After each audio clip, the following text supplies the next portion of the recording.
Hi guys, welcome to Garden with Friends.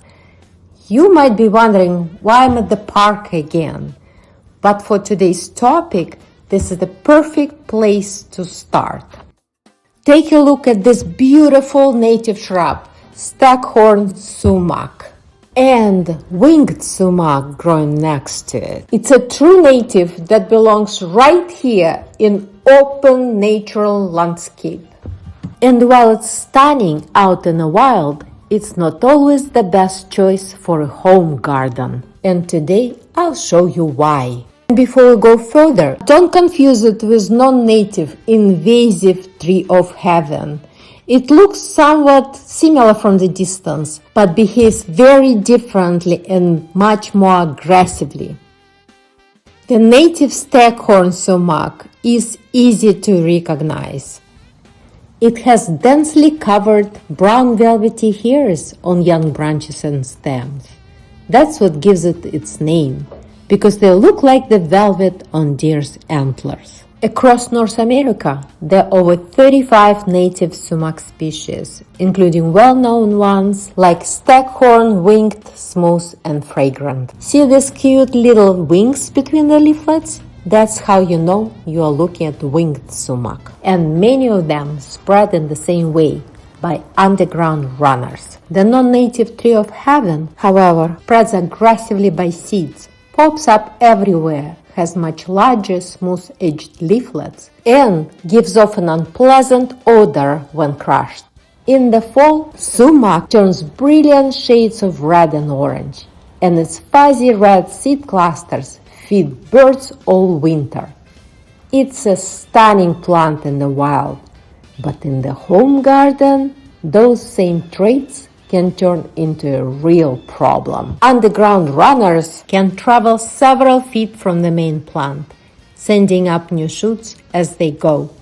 In nature, that's a great survival strategy, helping the plant stabilize slopes, recover after fires, and provide wildlife cover. But in a garden, those same roots don't stop at your garden edge.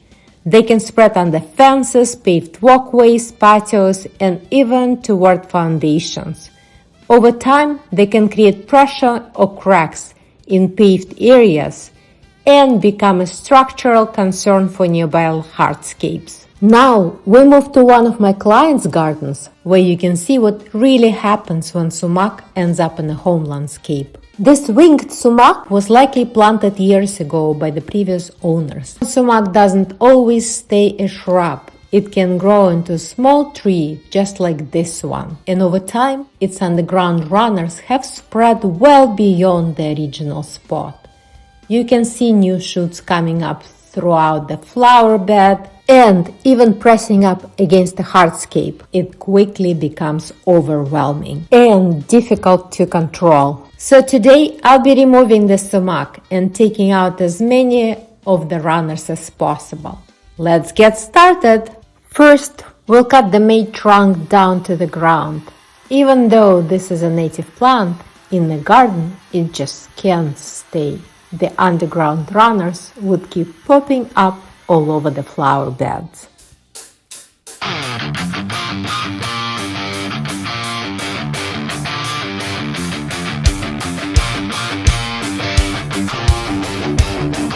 Once the trunk is removed, we'll dig out as much of the root system as possible.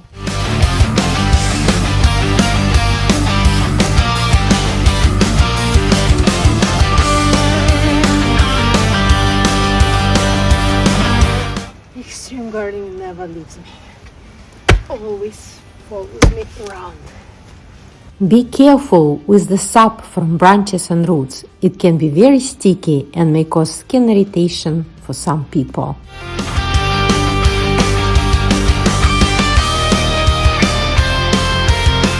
Even with this work, a few shoots may still appear over the next season, but with consistent removal, the colony will eventually exhaust its energy and stop returning. We'll be replacing it with a beautiful weeping spruce, a much better long-term choice for this space. It adds structure, year-round interest, and most importantly, it stays right where you planted. No underground runners, no spreading, no surprises.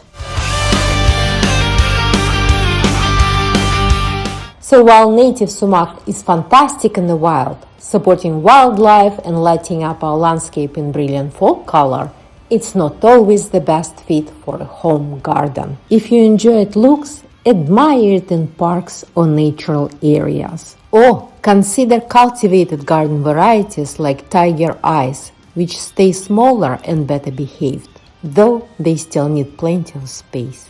The weeping blue spruce, the blues, turned out to be the perfect choice for this garden.